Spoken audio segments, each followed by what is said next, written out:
চোখের নেয়ামতের শুকর আদায় করতে পারি নাই, তোমার দেয়া নেয়ামতের জবানের শুকর আদায় করতে পারি নাই, তোমার দেয়া নেয়ামত চোখের শুকর আদায় করতে পারি নাই। কোনদিন কোরআন শরীফ হাতে নিলাম না, চোখ দিয়া তাকায় দেখলাম না, জবান দিয়া কোরআন তেলাওয়াত করতে পারলাম না। জীবনে অনেক কিছু চোখ দিয়া দীর্ঘ টাইম তাকাইয়া দেখছি, কিন্তু 1 মিনিটের জন্য কোরআনের দিকে তাকাইয়া সহ্য করে দেখতে পারি নাই। জীবনে জবান দিয়ে কত কথা বলেছি, মোবাইলে সারাটা রাত, কিন্তু জবান দিয়ে 100 বার দরুদ শরীফের আমল করতে পারি নাই। জবান দিয়া কোরআন তেলাওয়াতের আমল করতে পারি নাই। এই হাতের দ্বারা কত লেখাই যে জীবনে লেখলাম, কিন্তু হাতের দ্বারা কোরআন ধরিয়া ধরিয়া লাইনে আঙ্গুল টেনে পড়তে পারি নাই। হিসাব মিলায় দেখলাম আমার মতো নাফরমানের এই জমিনে কেউ নাই। ও যুবক বাবারা, বৃদ্ধ বাবাজিরা, পর্দার আড়ালের মা বোনেরা, আল্লাহর কাছে নেয়ামতের হিসাব কিন্তু দিতেই হবে।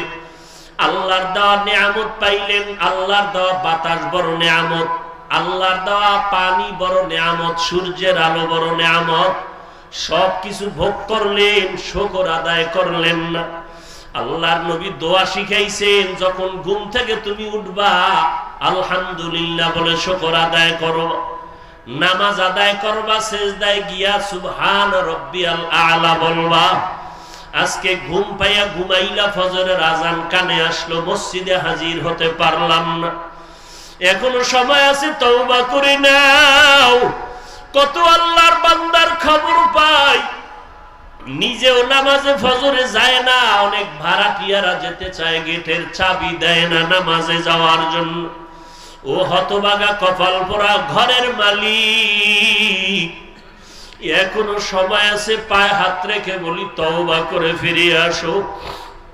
তোমার ঘরের ভাড়াটিয়া এমন হওয়া চাই যে 5 বেলার নামাজে জামাতে যাবে। এমন একজন কর্মচারী তুমি বাড়ির মধ্যে রেখে দাও, কাজের মানুষ, যে তোমার ভাড়াটিয়াদেরকে 5 ওয়াক্ত নামাজে ডাকবে, চলো নামাজের সময় হয়ে গেছে। তোমার ঘর আমার আল্লাহর রহমত দ্বারা ভরপুর হয়ে যাবে, ফেরেশতারা পাহারা দিবে। ও যুবক বাবারা, স্কুলে পড়ো, ব্যবসা করো, মাওলার কোরআন তেলাওয়াত করো, দোকানে বসে আছো, বাজে কথা না বলে, মোবাইল না দেখিয়া দরুদ শরীফ পড়ো, ইস্তেগফারের আমল করো। পর্দার আড়ালের মা বোনেরা, ফজরের নামাজ পড়ো, সূরা ইয়াসিনটা তেলাওয়াত করে নাও। যোহরের নামাজ পড়ে সূরা ফাতিহা তেলাওয়াত করে নাও বা সূরা আর রহমান।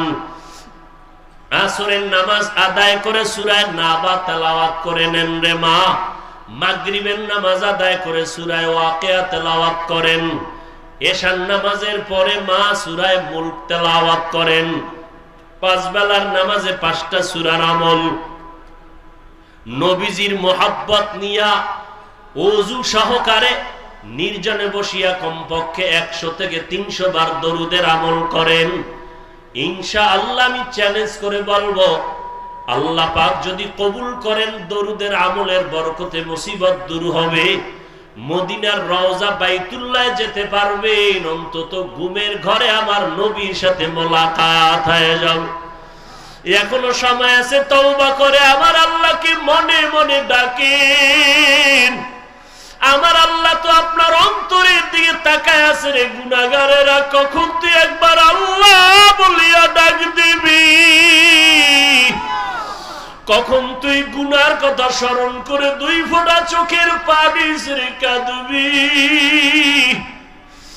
ও যুবকেরা, অন্তরটা যদি একটু নরম করতে পারো, তোমার আমার মতো কত যুবকের জীবন চলে গেল। পানির নিচে যুবকের লাশ, গাড়ির নিচে যুবকের লাশ, এই আন্দোলনে কত যুবকের লাশ চলে গেল। ও আল্লাহর বান্দারা, আগুনে পুড়িয়া কত লাশ চলে গেল, পানি বন্যায় কত মানুষ চলে গেল। তুমি আমি রাতের বেলা ঘুমাইবো, রাতের বেলা